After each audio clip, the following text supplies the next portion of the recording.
It has been a roller coaster first half of the year for Laura Muir, featuring frantic swotting for final vet exams and helter skelter midnight cross-country taxi rides through the snow. So perhaps it is appropriate this unlikely adrenaline junkie has permitted herself 7 days of rest and recovery in the theme parks of California next week to get back up to speed for a summer which culminates in the European Athletics Championships in Berlin in August. Having picked up her first global medals, a silver and a bronze, at the World Indoor Championships in early March, this first-year phenomenon skipped the Commonwealth Games in the Gold Coast in favor of completing her course at the Glasgow Vet School, the last exam of which was over and done with last Monday.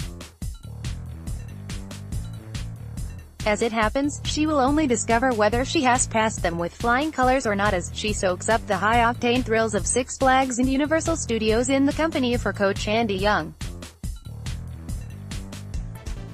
Then, it is a case of working out how Britain's highest-profile vet since James Herriot can go even faster now she is finally able to hang up her stethoscope for a season or two. "Have there been wild parties since I finished?" said Muir. "No, I have pretty much slept. I was absolutely shattered, so I have been in bed early every night. My birthday was 4 days before my finals, so I didn't really do anything at all," she added. "My parents took me out for dinner, which was nice. What did I get? I said I didn't want to do a grass session and Andy switched it to indoors. He thinks that was a present. The results will come in through an online university portal. I will be in America next week, but luckily I will still be able to get them. I think it is Wednesday next week, that is when they have the board meeting. So I might actually be on a roller coaster when I get my results. Veterinary is slightly different, you can either get honors, commendation or just a pass.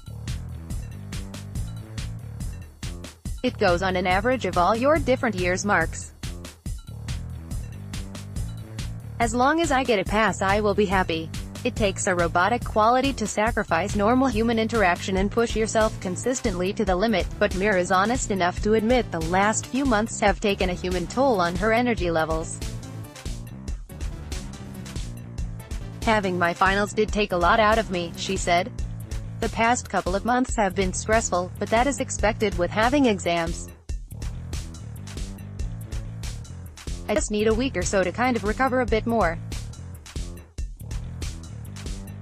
I trained 6 days a week, every week. In the run-up to my exams, I managed to do that every week. I didn't miss any training at all. Up to a point, I've enjoyed it.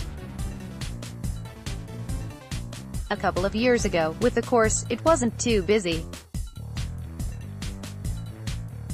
But the past year has been really busy in terms of working all day, at least 8 till 5, 8 till 6, then you would have night shifts, you'd be on call, working weekends.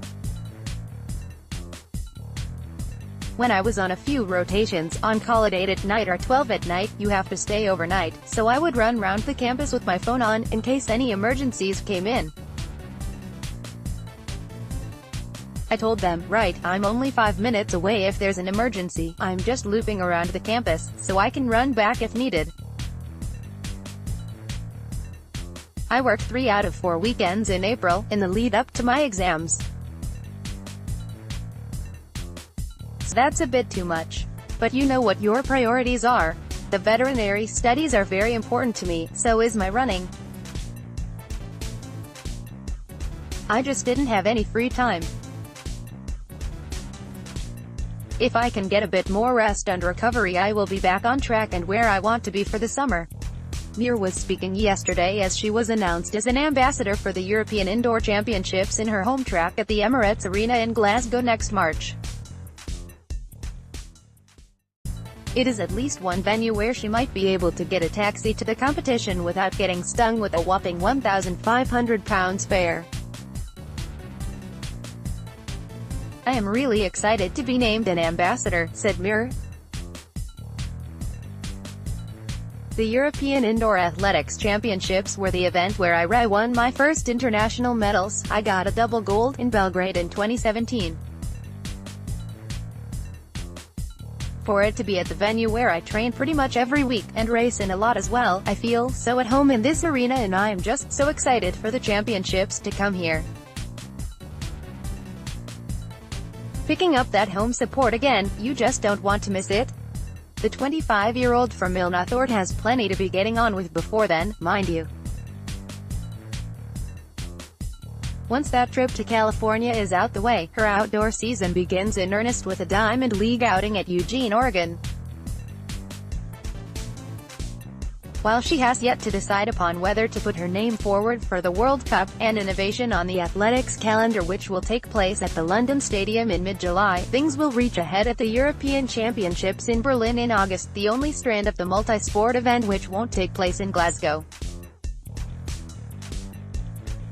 The world is used to seeing double portions of Muir at the major championships. Fortunately, having racked up double European indoors gold in Belgrade at 1,500 meters and 3,000 meters in 2017, then picked up silver and bronze at world level in Birmingham in March, the schedule for this August works against her plans for further world dominance.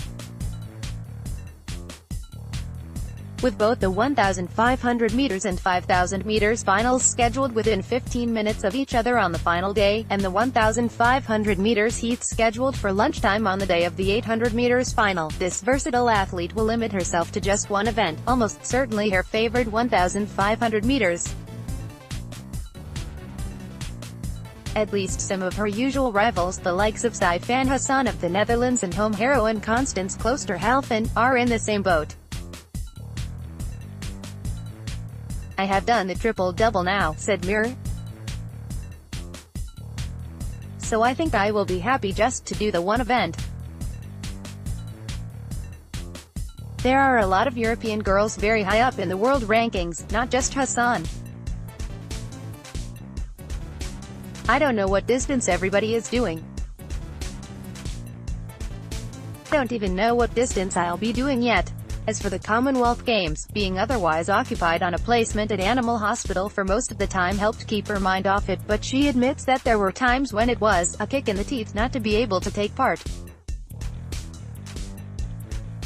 This was most often when she was training in the pitch black at 6 a.m. in the rain and the mercury was rising to 30 degrees on the other side of the world. Or when visitors to Team Scotland's holding camp at the Sunshine Coast were greeted by an immediate photo opportunity with a koala.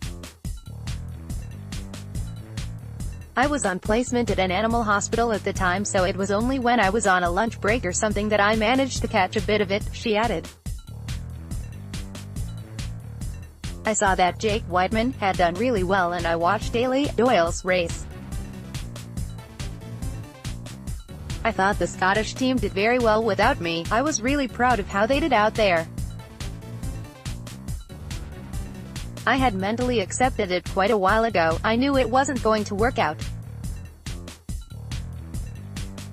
But even still it was a bit of a kick in the teeth not to be out there. Especially in April, the weather was quite rotten here at some points, and there were all the nice sunny pictures. And nobody mentioned that there were koalas involved.